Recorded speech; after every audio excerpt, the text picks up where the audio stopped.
Monthly gainer loser strategy short term trading के लिए ये सबसे अच्छी स्ट्रेटेजी है और ये कितनी आसानी से पैसा देती है। दोस्तों, इस वीडियो में आप अगर इसको सुन लेते हैं तो हम कह रहे हैं कि कोई भी इंसान, चाहे वो लेमन हो या हम ये कहें कि एक छोटा सा बच्चा हो 10-15 साल का, अगर वो भी इस चीज़ को प्रैक्टिस करेगा तो रिस्क नहीं। आप हमेशा सोचते हैं स्टॉक मार्केट में बहुत रिस्क है, लेकिन जो नहीं समझते हैं उनके लिए, जो समझने लग जाते हैं वो सारी रिस्क को अपॉर्चुनिटी बना सकते हैं। दोस्तों, मैं पंकज जैन speedearning.com से स्टॉक मार्केट की एक एक बारीकी आपको सिखाने के लिए आपके सामने हूं। तो सुनते हैं हम इस बात को कि मंथली गेनर लूजर स्ट्रेटेजी कितनी आसानी से पैसा देती है और हम एक्चुअली देखेंगे कि कितनी आसानी से उसने पैसा दिया है। तो आज हम लोग चुनाव के नतीजों के, इलेक्शन रिजल्ट के ठीक पहले बात कर रहे हैं और इस महीने में हमने सारे उतार चढ़ाव देख लिए हैं और ये होता ही रहेगा। आपको ये समझना है कि कई बार लोग कहते हैं अरे ये तो अभी चुनाव आ गए, फिर कोई कहेगा अरे वो तो घोटाला हो गया पीएनबी में या यस बैंक में, ये प्रॉब्लम आ गई, या फिर ग्लोबल मार्केट में प्रॉब्लम चल रही है, चाइना यूएस का ट्रेड वार चल रहा है। लेकिन आपको ये बात समझनी है कि ये इस बाजार की प्रवृत्ति है और ये ऐसे ही गुलाटियां मारता रहेगा बंदर की तरह, और आपको इसको अगर नचाना है तो आपको इसके व्यवहार को समझना ही पड़ेगा। तो हम वही बात यहाँ पे करने जा रहे हैं कि मंथली गेनर लूजर स्ट्रेटेजी ने कैसे रिजल्ट दिए। क्योंकि कई बार जैसे हम अपनी स्ट्रेटेजी बता रहे हैं, लोगों ने कहा अरे बहुत सारी स्ट्रेटेजीज आती है, मैं तो कंफ्यूज हो गया हूँ, क्या करूँ क्या ना करूँ। तो हमेशा ऐसे मत सोचिए कि आपको सारी की सारी स्ट्रेटेजी सुननी है, सारी की सारी प्रैक्टिस करनी है तो फ़ायदा मिलेगा। फ़ायदा कैसे मिलता है? जैसे मैंने एक कहानी सुनी थी कि एक समुद्र किनारे दो लोग टहलने जा रहे थे और वहाँ पे किनारे पे बहुत सारी स्टारफिश मरी पड़ी थी। तो पहले वाला बंदा जो था उठा उठा के एक एक फिश को अंदर डाल रहा था। तो दूसरे बंदे ने पूछा कि भाई कितनी डाल देगा, इससे क्या फ़र्क पड़ेगा? तो उस बंदे ने पूछा कि जिसको मैंने डाला है यहाँ से उठा के अंदर, उससे पूछो कि उसको क्या फ़र्क पड़ा, उसकी जान बच गई है। दुनिया में इससे बड़ी कोई बात नहीं हो सकती। ऐसे ही मैं आपसे कह रहा हूँ कि हम 50 स्ट्रेटेजी है, हम लगातार रिसर्च एंड डेवलपमेंट करते रहते हैं, लगातार हम छोटे बड़े ट्रेडर्स के लिए स्ट्रेटेजी बनाते रहते हैं। अब आप कहेंगे इतनी सारी स्ट्रेटेजी कौन कौन से प्रैक्टिस करूँ, कौन सी अच्छी कौन सी बुरी, मुझे क्या पता। हम आपसे कह रहे हैं कि एक स्ट्रेटेजी उठाओ और प्रैक्टिस करना शुरू कर दो। वो रिजल्ट ठीक नहीं आएगा तो दूसरे पे चले जाएंगे, तीसरी स्ट्रेटेजी तक तो मैं गारंटी देता हूं कि आपको एक ऐसा तरीका मिल जाएगा कि आप बड़े आराम से उसमें साल भर पैसा बना सकते हैं। और सारी स्ट्रेटेजी को धीरे धीरे प्रैक्टिस करेंगे या 10-15 को भी करेंगे तो फायदा क्या होगा? जैसे कोई पूछता है कि मेरे लिए सबसे सुटेबल है, वही बता दो ना पहले से। तो मैं आपसे कहता हूं कि जब भी पहले जमाने में स्वयंवर होते थे तो स्वयंवर होने के बाद में पति चुन ले तो क्या ये कहा जा सकता था कि चुनना तो एक ही को था, तो सो क्यों दिखाया? अरे सो इसलिए दिखाया कि मेरी आंखों ने चुना है तुमको दुनिया देखकर। मतलब आपको चुनना पड़ेगा सबको देख के। तो वो जो हर तरफ से आपको एंगल समझ में आता है वही तो आपको गहरा बनाता है। इसी को तो एक्सपीरियंस कहते हैं, इसी को तो शार्प एज कहते हैं, जिससे आप विनर बनने वाले हो। तो आपको कोई एक रास्ते पे चलना है लेकिन बाकी रास्ते की जानकारी ले लेना और उस तरफ हमारा ध्यान आगे न भटके, इसके लिए आपकी नॉलेज को गहरा होना बहुत ज़रूरी होता है। तो मंथली गेनर लूजर की स्ट्रेटेजी पे हम लोग बात कर रहे हैं।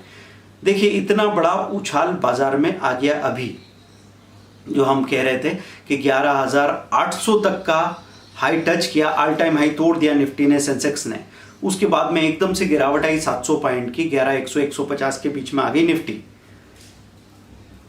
और उसके बाद में बाजार वहां से रिकवर करके पहले 11,350 पे आया और वहां से 11,800-750 तक भी आ गया।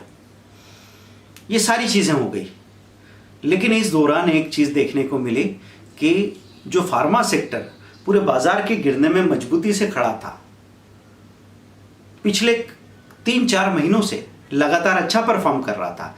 आपको लगता था कि फार्मा सेक्टर में अगर हम हैं तो बाजार कुछ भी कर रहा हो हम सेफ रहेंगे।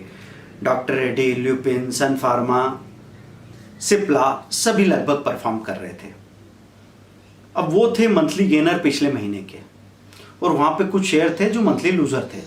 अब मंथली गेनर के लिए हम क्या बोलते हैं कि आप उनकी शॉर्ट सेलिंग पे ध्यान दे सकते हैं, या उनके लो पे या 5 दिन के लो पे सेलिंग लगा के रख सकते हैं। बल्कि हम तो कहेंगे हाई या लो पे सेलिंग बाइंग दोनों लगा के रख सकते हो। अगर वैसे तो कैश में तो आप शॉर्ट सेलिंग नहीं कर सकते, लेकिन अगर आपके पास होल्डिंग रखी हो तो थोड़ा प्रॉफिट उसमें बुक कर लेना चाहिए, और जो चीज़ें नीचे आ गई है उनमें बाइंग आ सकती है। तो अब बहुत सारे सेक्टर और स्टॉक ऐसे थे जो बहुत नीचे आ गए थे। तो ये चीज़ क्यों होती है कि फार्मा सेक्टर बाजार की तेजी में नीचे क्यों चला गया? इसको बोलते हैं कॉन्ट्रेरियन सेक्टर। कॉन्ट्रेरियन मतलब जो बाजार से उल्टा चलने वाला है, और हमेशा कोई ना कोई 2-3 सेक्टर कॉन्ट्रेरियन होते हैं। कॉन्ट्रेरियन होते हैं मतलब अब म्यूचुअल फंड या बड़े इन्वेस्टर्स ऐसा नहीं करेंगे कभी कि अपना पूरा पैसा 100 करोड़ रुपया या 10,000 करोड़ रुपया पूरा माल बेचते हैं और अब बैठे हैं कि नीचे आएगा तो खरीदेंगे। उनको वो अलाउड भी नहीं है। तो वो क्या करेंगे कि कहीं का प्रॉफिट बुक करेंगे कुछ स्टॉक का, तो दूसरे सेक्टर में जहाँ पे थोड़ी सेफ्टी लग रही है, अभी जो पहले नीचे गिरे हुए हैं अच्छे लेवल पे, हम वहाँ पे अपने पैसे को पार्क करेंगे। तो पहले ऐसा हुआ था कि फार्मा सेक्टर नीचे था और बाकी सब सेक्टर में प्रॉफिट बुकिंग हुई थी जनवरी 2018 में, तो फार्मा के शेयर खरीदे गए थे और वहाँ से फार्मा के सेक्टर ने परफॉर्म करना शुरू किया। आगे थोड़ा और बॉटम आउट हुआ तो वहाँ पे भी थोड़ा पैसा डाला गया, क्योंकि स्मार्ट मनी तो अपने पैसे को सही तरीके से टुकड़ा करके रखता है और गिरते हुए बाजार में अक्यूमुलेट करता है और फिर बेचते हुए बाजार में बाहर आता है। फूल्स मनी क्या होता है? ऊपर के लेवल पे खरीदता है और नीचे के लेवल पे बेच के बाहर आता है। मतलब छोटे छोटे ट्रेडर्स जो होते हैं जिनके पास कैपेसिटी नहीं है, तो वो लोग चाहते हैं रातों रात पैसा बने, क्योंकि हम तो इंतज़ार नहीं कर सकते, और ऐसा बोलने वाले लोगों को सबसे ज़्यादा इंतज़ार करना पड़ता है। तो 1-1 साल से फंसे हुए लोग mid and small cap stocks में, और अगले 1 साल तक भाव नहीं आएंगे, ये भी पॉसिबल है। इसलिए कई बार जैसे मेरे पास फ़ोन आता है, लोग बोलते हैं सर मैं बहुत परेशानी में हूँ, सर मुझे थोड़ा जल्दी से पैसा चुकाना है क्योंकि मैंने कहीं उधार लिया हुआ है। तो भाई ये बातें कुछ मायने नहीं रखती। मायने क्या बात रखती है कि बाजार में काम करना है तो काम करना सीखना पड़ेगा। जल्दबाजी आपको कहीं नहीं पहुंचाएगी, बाजार से बाहर कर देगी, और कुछ भी नहीं होने वाला। तो मंथली गेनर लूजर में हमने देखा कि जो कॉन्ट्रेरियन सेक्टर था वो पहले ऊपर था बाजार की गिरावट में और वो नीचे आ गया। 421 पॉइंट की तेजी थी निफ्टी में। उस दिन फार्मा सेक्टर के सारे शेयर एक नया लो बना रहे थे। नया लो मतलब 52 हफ्तों का तो नहीं, लेकिन अच्छी खासी गिरावट देखने को मिल रही थी। और अगले दिन जब बाजार गिरा, 120 पॉइंट का प्रॉफिट बुकिंग आया निफ्टी में, तो उस वक्त फार्मा सेक्टर ऊपर गया, बाकी सेक्टर नीचे आ गए। तो आप यहाँ पे पेयर स्ट्रेटेजी का इस्तेमाल किया जा सकता है। पेयर स्ट्रेटेजी का पोजिशनल इस्तेमाल ट्रेडिंग के लिए अगर आप फ्यूचर या ऑप्शन में काम करते हैं तो ये पॉसिबल था कि हम फार्मा सेक्टर चूंकि टॉप पे था, मंथली गेनर था, उसका पुट खरीदते बड़ा और कॉल खरीदते छोटा। यहाँ पे भी मैं आपसे ये नहीं कह रहा हूँ कि वो नीचे चला ही जाएगा, इस बात की गारंटी आपको अपनी सेफ्टी रखनी चाहिए। तो बड़ा पुट छोटा कॉल खरीदते, और बाद में उसकी गिरावट में पुट आपको बहुत अच्छा पैसा दे रहा था। और जो टॉप लूजर हो गए थे, जैसे ऑटो सेक्टर बहुत धुलाई हो गई थी, इंफ्रास्ट्रक्चर में एल&टी जैसा शेयर, ऑयल एंड गैस में रिलायंस जैसा शेयर, बहुत सारे ऑप्शन थे, SBI था, तो आपने वहाँ पे बड़ा कॉल खरीदा, छोटा पुट खरीदा, कॉम्बिनेशन बना के छोड़ दिया।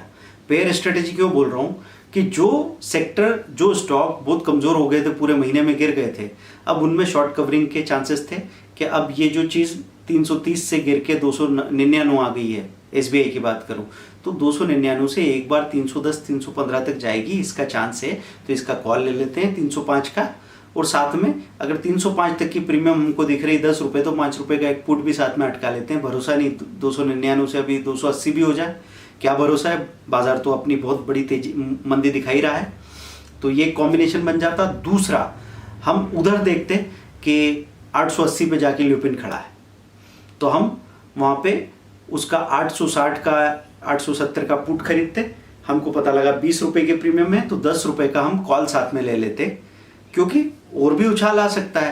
तो हम कभी आपसे ये नहीं कहेंगे कि आप आंख मूंद के कुछ भी कर लो, पर यहाँ ध्यान किस बात का देना है आपको कि बार बार हम आपको एक क्लियर करते जा रहे थे कि इंट्राडे में जब हमने समझाया नए लोगों को कि किसको खरीदना है, तो जो गेनर अभी हो, हाई के करीब हो, उसको खरीदो, और जब वो 4% से 7% जाएगा तो 4% पे आपका बाइंग एक्टिवेट होगा, 5-6% पे प्रॉफिट बुक करके बाहर आ जाना।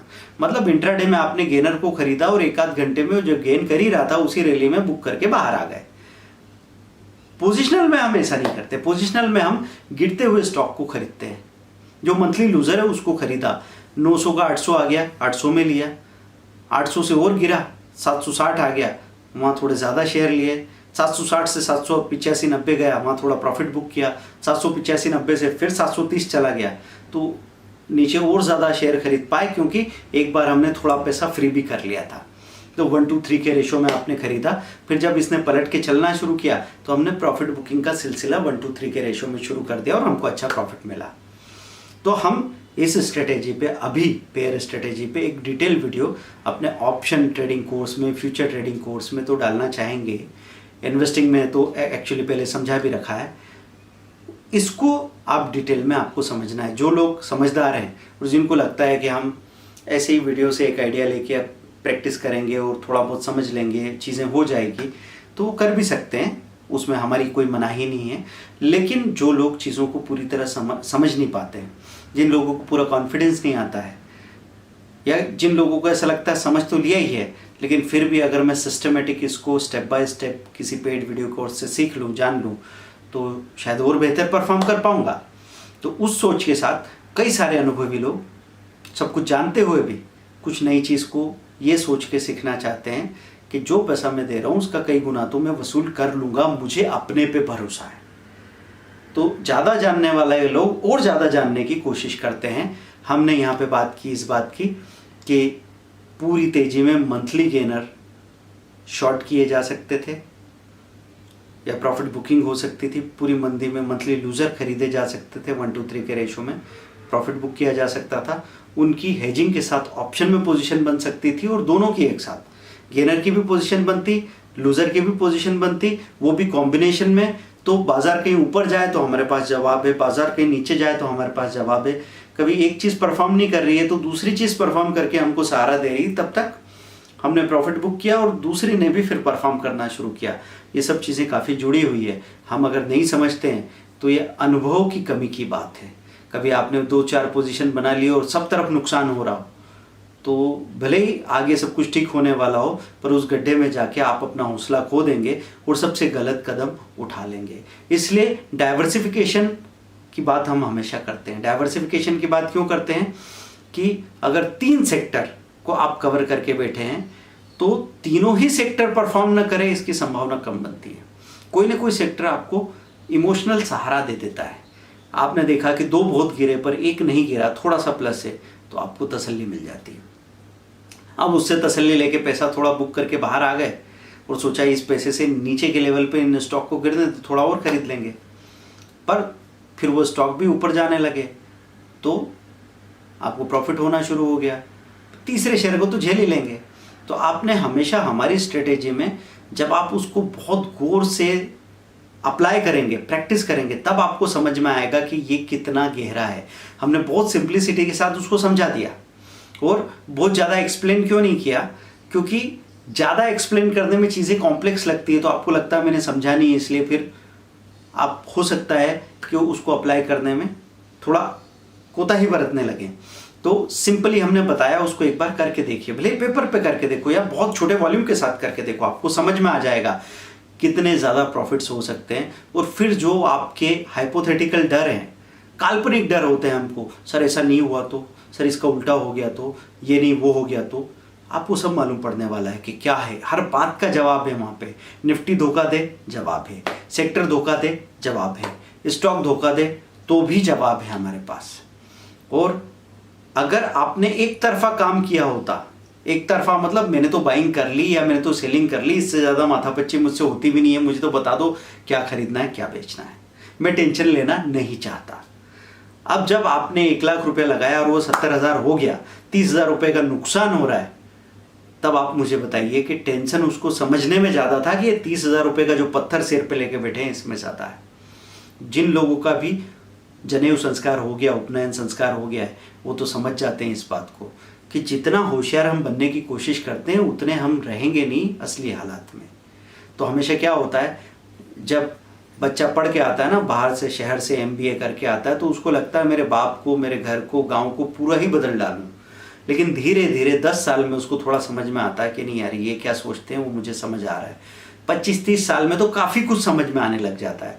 हाँ, थोड़े सुधार करो, चीज़ों को इम्प्रोवाइज करो, ये गुंजाइश हमेशा बनी रहेगी। लेकिन वो सिंपल कॉमन सेंस, वो कोर नॉलेज, वो एक्सपीरियंस है, उसको आप नकार नहीं सकते। तो इसी एक्सपीरियंस की विजडम को लेके आप शेयर मार्केट के सुपर विनर बन सकते हैं। आप हमारे साथ बने रहिए और मैं सिर्फ एक बात का आग्रह करूंगा कि आप कोई से फ्री वीडियो की प्लेलिस्ट उठा लीजिए। हम लोग तो कोशिश कर रहे हैं शेयर कर करके आप हमारी फ्री प्लेलिस्ट हर हफ्ते में 2 से 3 बार तो पाएंगे। लगातार बने रहिए, उनको लगातार देखते रहिए। 3-3, 4-4 वीडियो का सेट है, देखते रहिएगा और फिर एक बार पेपर पे या छोटे वॉल्यूम के साथ प्रैक्टिस करके देखना। और जब पूरा टाइम आ जाए, सब उतार चढ़ाव हो जाए, तब देखना कि रिजल्ट क्या आया। मैं दावे के साथ कह रहा हूं कि आप हमसे जो कुछ भी सीखने लायक है, 6 महीने का कोर्स हो या 1 वीडियो कोर्स, 2 या 3 का 4 का सेट, सभी लेना चाहेंगे। अभी हम लोगों ने 15,000 में 4 वीडियो कोर्स का ऑफर रखा है, खासतौर पे 23 तारीख की तैयारी के लिए। तो कल 24 घंटे के लिए ऑफर रहेगा। ऑप्शन, फ्यूचर, इंट्राडे, इन्वेस्टमेंट, चारों एक साथ, 2 महीने का एडवाइजरी साथ में, ताकि 15,000 के बदले 30-40 हज़ार रुपया प्रैक्टिकल करते करते रिकवर कर लें आप। लेकिन हमारा मेन पर्पस क्या है? बाजार को हर एंगल से जो कुछ भी जानना देखना है सब कर लो। 11 से 12 स्ट्रेटेजी तो पेड वीडियो है जो आप समझते हैं डिटेल में, जो आपको कहीं पब्लिकली अवेलेबल नहीं है। पर साथ में 50-60 वीडियो उस टॉपिक के, इंट्राडे के 50-60, ऑप्शन के 50-60, इन्वेस्टमेंट के 30-40 और फ्यूचर के 30-40 वीडियो क्यों दिए हैं आपको? क्योंकि जो कुछ भी जानना ज़रूरी है, एक बार नज़र मार लो। ये स्टडी में जो पैसा लगाया है ना, वो फिर आपको 2-2 रात लॉसेस के बारे में चिंता करते हुए, लॉसेस के गुंताड़े में फंसे हुए, डरे हुए, उन सब से बाहर निकाल देगा। जो मेहनत पहले कर लेता है उसके लिए फिर चीज़ें कभी बोरिंग नहीं होती। और ये जो मेहनत है ना मेरे भाई, ये once in a lifetime है, ज़िंदगी में एक बार की मेहनत है। और हर कैरियर में सबसे पहले आपको अपना लिवरेज बनाने के लिए सबसे पहले बेगारी करनी पड़ती है। CA बनना हो, इंजीनियर बनना हो, डॉक्टर बनना हो, साइंटिस्ट बनना हो, या एक अच्छा गुंडा दादा भाई बनना हो, आपको शुरू में सबसे ज़्यादा मेहनत करनी पड़ेगी और सबसे कम रिटर्न रिवार्ड मिलेगा, सबसे कम पैसा मिलेगा। फिर आपकी जो ग्रोथ है उसका चार्ट ग्राफ इस तरीके से बनेगा। बाद में ये हालत हो जाएगी कि मेहनत क्या की मालूम भी नहीं पड़ेगा और पैसा बरसेगा। लेकिन उसके लिए टिकना पड़ेगा और टिकने के लिए सीखना पड़ेगा। और इतना सा सीख लो कि अपनी कैपिटल बार बार खो के ज़ीरो हो रहे हैं, फिर भी यहाँ से होशियारी नहीं जा रही, रस्सी जल जाती है उसके बल नहीं जाते, ये मत कीजिए। यहाँ पे येड़ा बन के पेड़ा खाने के बारे में सोचिए कि हाँ ठीक है भाई, मुझे ज़्यादा नहीं पता, फिर भी बोलो तुम क्या बोलते हो, चलो तुम क्या सिखाते हो, देख लेता हूँ। अगर कोई चीज़ काम की हुई तो ठीक है, नहीं तो एक दिन में जो लॉस मैं कर चुका हूँ कई बार, उसके बदले में कोई इन्फॉर्मेशन मुझे मिल भी गई तो क्या फ़र्क पड़ता है। ऐसी अमीरी की सोच रखेंगे, अमीर बनेंगे आप हमारे साथ। मैं दावा करता हूँ एक एक फैमिली करोड़पति बनेगी, करोड़पति। कम से कम 2 से 5 करोड़ का पोर्टफोलियो होगा अगर आपने अपनी फैमिली का पॉकेट मनी बचा के और सही जगह इन्वेस्टमेंट, सही जगह मतलब किसी भी जगह, चलिए छोड़िए, निफ्टी 100 का कोई भी शेयर आंख मूंद के उठा लेना तो भी होगा। क्यों होगा? क्योंकि वो इंडिया की इकोनॉमी के टॉप 100 शेयर्स तो हैं ही, अभी नहीं चल रहे हैं तो 3 साल बाद चलेंगे। अब हम जो पोर्टफोलियो बनाएंगे वो हमको 6 महीने में भी फायदा देगा, 12 महीने में भी देगा, 3 साल में देगा, 5 साल में देगा, 10 साल में देगा। लेकिन 20-25 साल, 30 साल तक अगर उसको हमने कंटिन्यू किया तो इतना देगा कि हम सारे खानदान के लोग अपनी सैलरी का आधा हिस्सा भी बचा ले तो वो पैसा नहीं बना सकते। तो दोस्तों, दौड़ दौड़ के 10 घंटे की बजाय 12 घंटा, 12 घंटे की बजाय 14 घंटे का ओवर टाइम करके पैसा कमा के, पेट काट के पैसा बचाने के बारे में मत सोचिए। पैसों की खेती के बारे में सोचिए, जो हम आपको सिखा रहे हैं, समझा रहे हैं। इस वीडियो को शेयर करें, लाइक करें, सब्सक्राइब करें। मिलते हैं अगले वीडियो में। Thank you very much.